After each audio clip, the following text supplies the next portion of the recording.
দেখবেন যেখানে কীর্তন হয়, যিনি কীর্তন গান, কালকে তো ওই ছবি টবি দেওয়া আছে, প্রদীপ পাল বাবু আসবেন বীরভূম থেকে। হ্যাঁ, উনি বলবেন কিনা আমি জানি না, তবু আমি বলে গেলাম আজকে। কারণ প্রত্যেক কীর্তনীয় দৃষ্টিভঙ্গি আলাদা, এক একজনে এক এক রকম ভাবে আসরকে পরিচালনা করে। তো কারো মনে আমি ব্যথা দিতে চাই না, একটা কথা আমি বলে গেলাম। দেখবেন যখন কীর্তন হয়, কীর্তনের মাঝে মাঝে যেখানে ভাগবত পাঠ হয়, আমরা প্রায়শই বলে থাকি যেইখানে হয় নাম সংকীর্তন সেটাই শ্রীধাম বৃন্দাবন। এটা বলি আমরা, এটা বলা মাত্র যারা শুনছে তারা হাত তুললো, কেউ উলু দিল, কেউ হাত তুললো না। এখন আমি যখন কীর্তন শোনার জন্য হরিনামের আসনে গিয়ে বসি, আমার পাশে যে বসেছে সেও কিন্তু হাত তুলেছে, কারণ সবাই তুললে ওকেও তো তুলতে হবে, তাহলে ও ছোট হয়ে যাচ্ছে। হ্যাঁ, যখন সন্দেশখালীতে কীর্তনে গিয়েছিলাম, আমাকে পুলিশ বলছে কি ব্যাপার কৃষ্ণবাবু কোথায় যাবেন? বললাম স্যার আমার তো গান আছে। বলে হাত তুলে যাও। বললাম কেন? বলে 144 চলছে, হাত নামালে গুলি খেতে হবে, হাতটা তুলে থাকবেন, আত্মসমর্পণ করবেন, আর গুলি খাবে, মরার ভয় নাই। হ্যাঁ, আমার দলের লোকগুলোকে বললাম তোরা সারা জীবন শুধু হাত তুলিয়ে এসেছিস, আজকে তুলে চল, হাত নামালেই জানবি বন্দুক পিছনে আছে। হ্যাঁ, তো এত সুন্দর হরিসভাটা। এইবারে যখনই মানুষকে বললাম যেখানে হয় নাম সংকীর্তন সেটাই বৃন্দাবন, মানুষে হাত তুললো, আমিও তুললাম। এবার দেখি হাতটা নামিয়ে দিয়েছি, সবসময় তো তুলবে না, নামিয়েছে। নামানোর পরে আমার পাশে বসে সে দেখি এগ রোল খাচ্ছে, ডিম চাউমিন খাচ্ছে। একটা কথা বলুন দেখি, বৃন্দাবন কি ডিম ভাজা খাওয়ার জায়গা? বৃন্দাবন কি চাউমিন খাওয়ার জায়গা? আমার কথাটা লক্ষ্য রাখবেন সকলে, এতে করে আপনাদের কল্যাণ হবে, সকলের মঙ্গল হবে। হ্যাঁ, যদি খাওয়ার দরকারই পড়ে, বাড়ির ছোট ছোট ছেলেমেয়েরা যদি খেতে চায়, বাইরে নিয়ে গিয়ে খাইয়ে আপনি দাঁড়িয়ে থেকে খাওয়াবেন, হাত মুখ ধুইয়ে মুচিয়ে তারপরে বাসরে এনে বসাবেন। কেন বলুন তো? ভগবান নিজে মুখে নারদকে বলেছিলেন না, নাহং তিষ্ঠামি বৈকুণ্ঠে যোগিনাং হৃদয়নচ মদ ভক্ত যত্র গায়ন্তি তত্র তিষ্ঠামি হে নারদ। আমি বৈকুণ্ঠে থাকি না, যোগীদের হৃদয়ে থাকি না, যেখানে আমার ভক্ত আমার গুণকীর্তন করে আমি সেই ভক্তদের মাঝে গিয়ে বসি। আপনাদের আমি গতকালকে হরিসভায় বলেছিলাম, দক্ষিণ 24 পরগনা যত জায়গায় কীর্তন হয়, বেশিরভাগ জায়গায় আমরা লক্ষ্য করি যেদিনকে মেন মানে বড় অনুষ্ঠানটা হয়, 4-5 জন কীর্তনীয় থাকে, ভক্তদের সেবার ব্যবস্থা থাকে, যে কমিটি যেরকম ব্যবস্থা পারে। কিন্তু মনে রাখবেন, আপনারা যতই লোক খাওয়ান, কাউকে কিন্তু প্রসাদ দিতে পারেন না, শুধু ডাল ভাত খাওয়ান, প্রসাদ নয়। যদি 10 রকমের সবজিও হয়, ভগবানকে কিন্তু ভোগ লাগানো হয় না, রান্না হচ্ছে, লোকে খাচ্ছে। যে রান্না করছে সে বিড়িও খাচ্ছে, খুন্তিও ঠেলছে। হ্যাঁ, চলুন আমার মেদিনীপুরে এক একটা হরিবাসরের লোক খায়, যদি ব্যক্তিগত হরিবাসর হয়, বাড়ির গয়া মহোৎসব দিয়ে এসে কীর্তন দিচ্ছে, ব্যক্তিগত কম করে লোক খায় 10,000। আর যদি সমষ্টিগত কীর্তন হয়, আমাদের মেদিনীপুর, পূর্ব মেদিনীপুরে, পশ্চিম মেদিনীপুরে সমষ্টিগত কীর্তন হলে লোক খায় 40 থেকে 50,000, সব প্রসাদ, কোনো এমনি আয়োজন নয়। যা রান্না হবে ভগবানকে ভোগ হচ্ছে। আর মেদিনীপুরের প্রসাদ মানে জানেন তো, শুক্তো আর বিচাকলা থাকতেই হবে, না হলে প্রসাদ লোকে আপনি ডাক দিলেও লোকে আসবে না। শুক্তো আর বিচাকলার ভাজা, এ দুটো মেদিনীপুরে থাকতেই হবে, শুক্তো আর বিচাকলা। এরপরে আপনি যা করছেন করুন।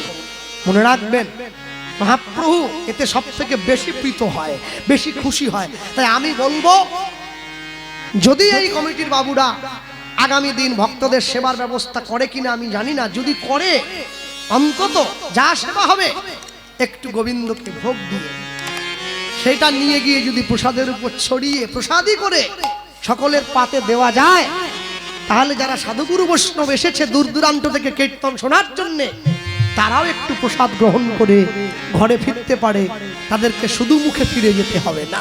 নিতাই গৌর প্রেমানন্দে হরি হরি বল। হ্যাঁ, এটা আমি বলে গেলাম। যারা জ্ঞানী গুণীজন বয়োজ্যেষ্ঠ মানুষজন রয়েছেন, পণ্ডিত ব্যক্তি, একটু আমার কথাটা বিচার করবেন। আর যিনি রান্না করছেন, যদি সম্ভব হয়, যদি যদি যদি যদি হয়। দক্ষিণ 24 পরগনায় বৈষ্ণব নেই আমি এটা বলবো না, কেননা আটিসারা মহাপ্রভু তলায় মহাপ্রভু নিজে এসেছেন অনন্ত আচার্য ব্রাহ্মণের ঘরে। আমরা তো নিজে কীর্তন করে সেইখানে করেছি। এই সামনে আপনার ভৈবী একাদশীর দিন কীর্তন হয় সদাব্রত ঘাট, যেখানে মহাপ্রভু নিজে স্নান করেছেন। শুধু তাই কি, কীর্তন করতে করতে মহাপ্রভু শিকল যেখানে ভেঙে গিয়েছিল জায়গাটার নাম হয়েছে কীর্তন খোলা। ওখানে শ্মশান আছে, সবসময় সব দেহ জ্বলছে, হরিনাম হচ্ছে। বড়ইপুরে আছে না কীর্তন খোলা। এবং আপনাদের দক্ষিণ 24 পরগনার সব থেকে যে জায়গাটার নাম বসি জয়নগর, যেখানে মোয়া বিখ্যাত। মোয়াটা তৈরি হয় বহরুতে, জয়নগরের নামে চলে। এই জয়নগর এমন একটি জায়গা, এই জয়নগরে একটি বিখ্যাত মন্দির আছে রাধাবল্লভজিউর মন্দির। ওই মন্দিরের পাশে একটা শুকনো কদম গাছ আছে, যেখানে কোনো পাতা টাতা কিছু নেই, লতা পাতা নেই, শুধু শুকনো ডাল নিয়ে দাঁড়িয়ে আছে। দেখে যেন মনে হয় মরা গাছ। ওই শুকনো গাছটাতে, গাছটা কত বছরের কেউ জানে না, শুকনো গাছে প্রতি বছর রাস পূর্ণিমার দিন মধ্যরাত্রে দুটো কদম ফুল ফোটে। দুটো ফুল তুলে এনে রাধাবল্লভের চরণে দেয়া হয়, তারপরে কীর্তন শুরু হয়। দুঃখ কি লাগে জানেন, রাধাবল্লভের চরণে কদম ফুল দিয়ে মেলা শুরু হচ্ছে, কীর্তন শুরু হচ্ছে, মেলার অন্ধকারে ফাঁকে গিয়ে মানুষে মদ খাচ্ছে। এইটা দুঃখ, এইটা সব থেকে বড় কষ্ট।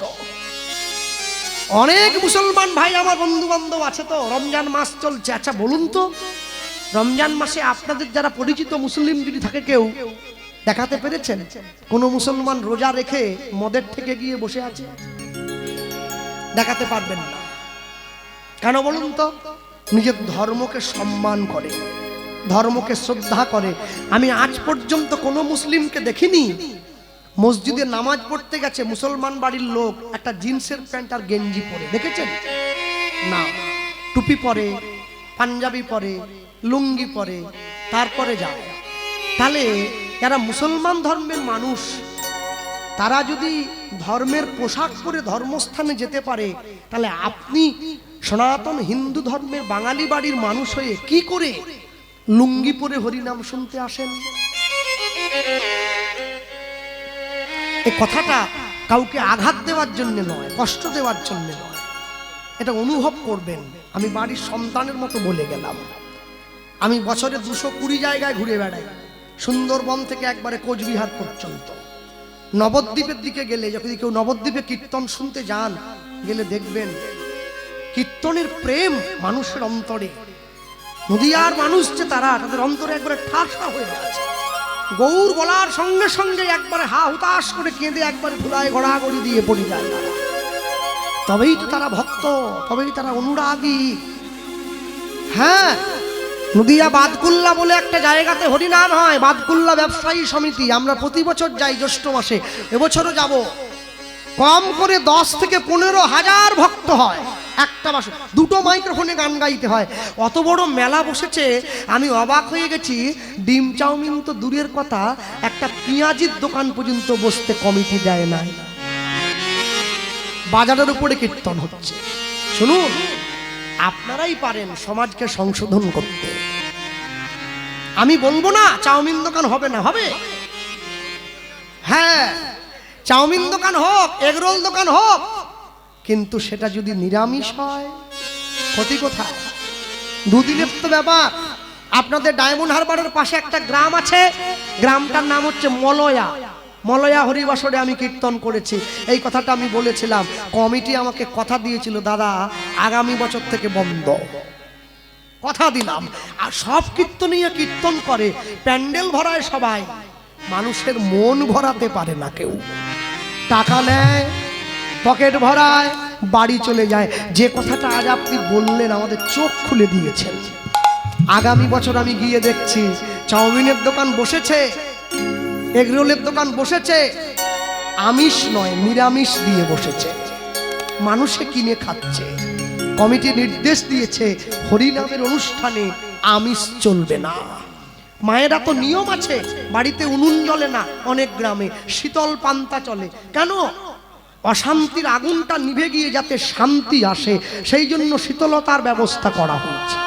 আর এই বাবু একটা কথা আমাকে বলছেন এ বসে, যে অনেকে আছে তারা কৃষ্ণকে অসুর বলে চলে যায়। যে কৃষ্ণকে অসুর বলে যাচ্ছে, বিচারটা আপনারা তাকে না করে কৃষ্ণের উপরে ছেড়ে দেন না, ভগবানের উপরে ছেড়ে দেন না। হ্যাঁ, আজ পর্যন্ত কোন কীর্তনীয়াকে এত হেনস্থা হতে হয়নি যতটা তাকে হতে হয়েছে কীর্তন জগতে। আমরা গাড়ির থেকে নেমে গেলে যত পাষণ্ড লোক হোক ফুল ছড়িয়ে নিয়ে যায়, গলায় মালা পরিয়ে নিয়ে যায়। কেন? সম্মান জানায়। আমরা কি দেখলাম? তাকে পুলিশে কলার ধরে টেনে নিয়ে যাচ্ছে। এটা আপনার আমার বিচার নয়, এটা ভগবানের বিচার। ধর্মকে নষ্ট করার ক্ষমতা কারণ নেই। তা যদি হতো না, তাহলে ঔরঙ্গজেব নষ্ট করে দিত, বাবর নষ্ট করে দিত। আর এ তো সামান্য ছাড় পোকা। যারা এত অত্যাচার করে ধর্ম নষ্ট করতে পারে নাই। ক্ষুদিরাম বসু আমার জেলার ছেলে, 18 বছর বয়সে ফাঁসির আদেশ হলো তার। 18 বছর বয়স হয়নি, তার আগে আদেশটা হয়েছিল। ইংরেজ সরকার বলল 18 বছর পূরণ হোক, তারপরে ফাঁসির আদেশ দেবে। তিনি, তাকে গিয়ে যখন জিজ্ঞাসা করা হলো তোমার জীবনের শেষ ইচ্ছে কি, বলে আমি একটু গীতা পড়তে চাই। গীতা পড়েছেন তিনি। ইংরেজ সরকার বলছিল আমার ভয় করছে না? মৃত্যুর আগে ফাঁসির মঞ্চে দাঁড়িয়ে বলে আমার ভয় নেই। কেন জানো? আমি গীতা পড়েছি। মানুষের মৃত্যু ভয় দূর করে দিতে পারে যে ধর্মের ধর্মগ্রন্থ।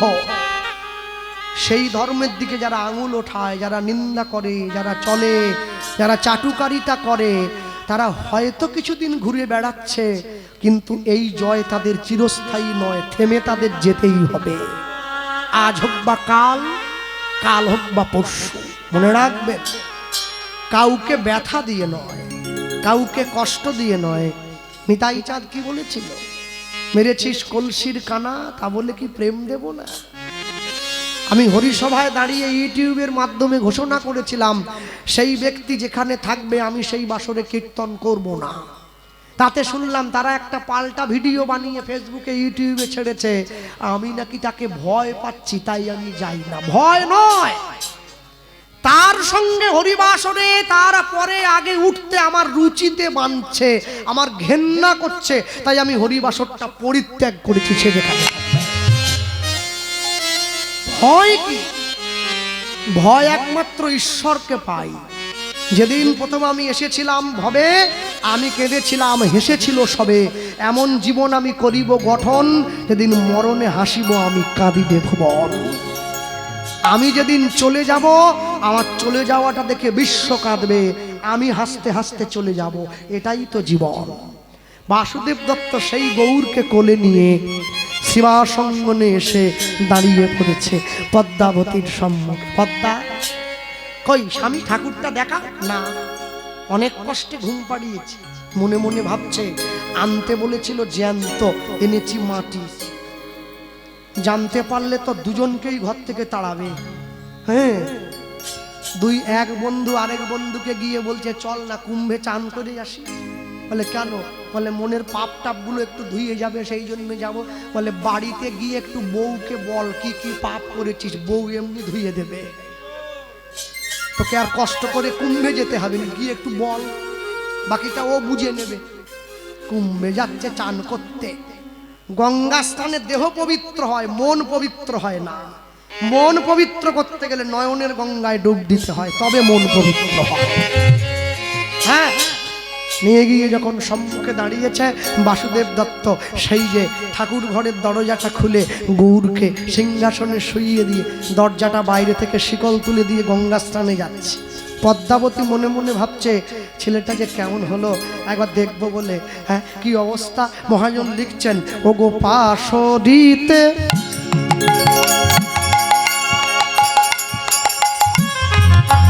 ও গো পাশরিতে চাহি মনে,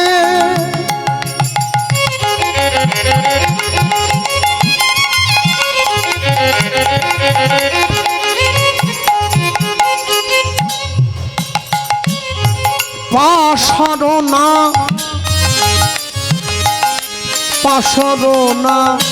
যায় গো পাশবিতে উলুধ্বনি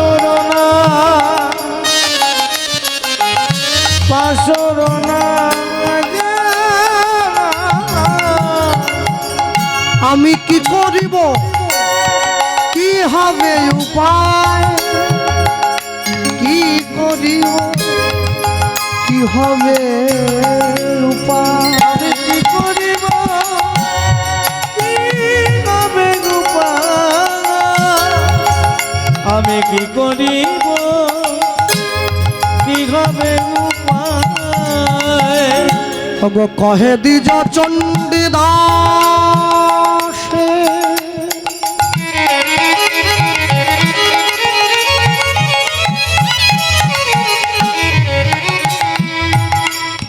নারীর কুলবতীর কুল নাশে নারীর আপন যৌবন যা চায় আপন যৌবন যা চায় নারীর আপন যৌবন যা চায় আপন যৌবন যা চায় আমি কেমন করে ভুলবো তারে আমি কেমন করে ভুলবো তারে ওগো আমি ছাড়ি আমায় নাম ছাড়ে না আমি কেমন করে ভুলবো তারে ওগো আমি ছাড়ি আমায় নাম ছাড়ে না আমি কেমন করে ভুলবো তারে ওগো উপায় তোমরা বলে দাও গো কেমন করে ভুলবো তারে আমি ছেড়ে দিলেও সে তো আমায় ছাড়ে না কেমন করে ভুলবো তারে বলি গৌর প্রেমের এতই জ্বালা কেমন করে ভুলবো তারে আমি ছেড়ে দিলেও সে তো আমায় ছাড়ে না কেমন করে ভুলবো তারে বলি আমি ছাড়ি আমায় নাম ছাড়ে না কেমন করে ভুলবো তারে জানি না ভুলবো তারে কেমন করে ভুলবো তারে কেমন করে ভুলবো তারে পদ্মাবতী বুকের মধ্যে বিশ্বাসটা নিয়ে ঘরের দরজাটা খুলে দিয়েছে মায়ের বিশ্বাসে সেই মাটির ঠাকুর মা তাকিয়ে দেখছে গৌর খেলা করে সিংহাসন পড়ে মা মা মা বলি ডাকে উচ্চ ঈশ্বরে তাকে উচ্চ ঈশ্বরে আমায় খেতে দাও জননী খেতে দাও জননী খেতে দাও জননী আমায় খেতে দাও জননী মা ছুটে গিয়ে গৌরকে কোলে নিয়ে ক্ষীর সহ ননি মাখন ছানা এক জায়গা করে গৌরকে সেবা দিচ্ছে আর ওই যে গৌরকে কোলে তুলে নিয়ে আপন মনে গৌরকে সেবা দিচ্ছে বাসুদেব দত্ত গঙ্গা স্নান সেরে ফিরে এসেছে ফিরে এসে দেখছে পদ্মাবতী গৌরকে কোলে নিয়ে দোলা দিচ্ছে স্বামী দেখছে গৌর মাটির মা দেখছে গৌর জ্যান্ত ভগবানকে তিন ভাবে পাওয়া যায় একটা চিন্ময় একটা মৃন্ময় একটা বাংময় চিন্ময় মানে সাক্ষাৎ ঈশ্বরের দর্শন মৃন্ময় মানে মাটির মূর্তিতে ঈশ্বর দর্শন বাংময় মানে হচ্ছে বাক্যের দ্বারা তার অস্তিত্ব অনুভব করা স্বামী দেখছে গৌর মাটির মা দেখছে গৌর জ্যান্ত কেন মায়ের যে বিশ্বাস হয়েছে গৌরের প্রতি স্বামীর এখনো সেই বিশ্বাস হয় না বিশ্বাসে মিলায় বস্তু, তর্কে বহুদূর। ভগবানকে কেউ যদি আপনাকে বলে আমাকে ভগবান দেখাতে পারবেন, তাকে আপনি ঘুরে বলবেন মানুষ যে সাইকেল চালায়, সাইকেল চালাতে গেলে একটা ব্যালেন্সের দরকার হয়, সেই ব্যালেন্সটাকে আমাকে দেখিয়ে দিতে পারবেন? বলে ব্যালেন্স দেখানো যায় না, ওটা অনুভব করতে হয়। ভগবানকে যে অনুভব করেছে একমাত্র সে বুঝবে, বাকিটা শুধু খুঁজবে। অবজানন্তি মাং মূঢ়া মানুষিং তনুমাস্তিতং পরং ভাব মজানন্তি মম ভূত মহেশ্বরম। বোকা মানুষরা আমাকে শুধু মানুষ বলে ভুল করে, কিন্তু যে আমায় জেনে, যে আমায় জানে, সে কিন্তু এই ভুল করে না। ভক্তমণ্ডলী, ভক্তিমতী মায়েরা, পদ্মাবতী বাসুদেব দত্তকে গিয়ে বলছে আমি গৌরকে দেখতে পাচ্ছি, তুমি পাচ্ছ না? বলে না। পদ্মাবতী যেই গিয়ে বাসুদেব দত্তের অঙ্গে হাতটা দিয়েছে, দেখতে পাচ্ছি গৌর মায়ের কোলে শুয়ে খেলা করছে। গৌর দৈববাণী করে জানিয়ে দিচ্ছে, শোনো বাসুদেব দত্ত, শোনো পদ্মাবতী, আগত প্রজন্মে কলিযুগের মাটিতে আমার এই বিগ্রহ, এই বেশ তোমরা বাংলার মাটিতে প্রচার করবে। এইভাবে মানুষের সামনে গিয়ে আমি দাঁড়াবো, আমি সেবা গ্রহণ করব। যে আমায় দেখবে আমি মাটির, তার কাছে আমি মাটির। যে আমায় দেখবে আমি জ্যান্ত, তার কাছে আমি জ্যান্ত। হ্যাঁ, নিয়ে গিয়ে সম্মুখে দাঁড়িয়েছে। নিতাই চাঁদ বলে আমার ভাই যদি থাকে আমি কি আর না গিয়ে থাকতে পারি? ভাইয়ের পাশে এসে দাঁড়িয়েছে। হ্যাঁ, এইবার পরবর্তী সম্প্রদায়কে নিয়ে আসুন, লীলা মাধুর্য বিশ্রাম হবে, আমরা ধীরে ধীরে এগোবো। নিত্যানন্দ গৌর হরি, নিত্যানন্দ গৌর হরি, যুগল মাধুরী হেরিয়া আপন ঘরে। ধ্বনি নিত্যানন্দ গৌর হরি, আপন মাধুরী হেরিয়া আপন ঘরে। নিত্যানন্দ গৌর হরি,